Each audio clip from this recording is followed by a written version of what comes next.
દરેક નીતિની સામે કાયદાની રીતે ઊભો રહેતો SSK ન્યૂઝ ચેનલ। સુરત નવી સિવિલ હોસ્પિટલમાં બાળકની સારવાર માટે આવેલી મહિલા પર પંખો પડતા ઇજાગ્રસ્ત થઈ હતી।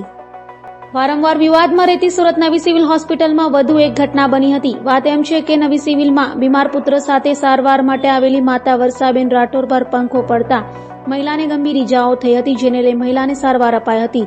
જો કે વારંવાર નવી સિવિલ હોસ્પિટલના તંત્રની બેદરકારી સામે આવી રહી હોય, જેને લઈ લોકોમાં રોષ જોવા મળ્યો હતો।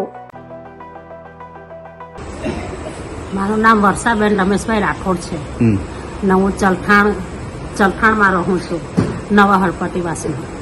હું મારા છોકરાને સિવિલમાં દાખલ કરેલો છે, 3 મહિનાથી અહીંયા જ છું હોસ્પિટલમાં। મારા છોકરા સાથે ઓક્સિજન લાગી ગયું છે, તો હું બપોરે ખાઈને બાજુનો ખાટલો ખાલી હતો, એના પર જરાક આરામ કરવા બેઠી હતી તો મને ઊંઘ આવી ગઈ, સૂઈ ગઈ તો 3 વાગ્યાનો સમય થયો એટલે મારા માથા પર પંખો પડ્યો ને મને ઘણી ઈજા થઈ, મને વાગ્યું, મને લોહી નીકળી ગયું।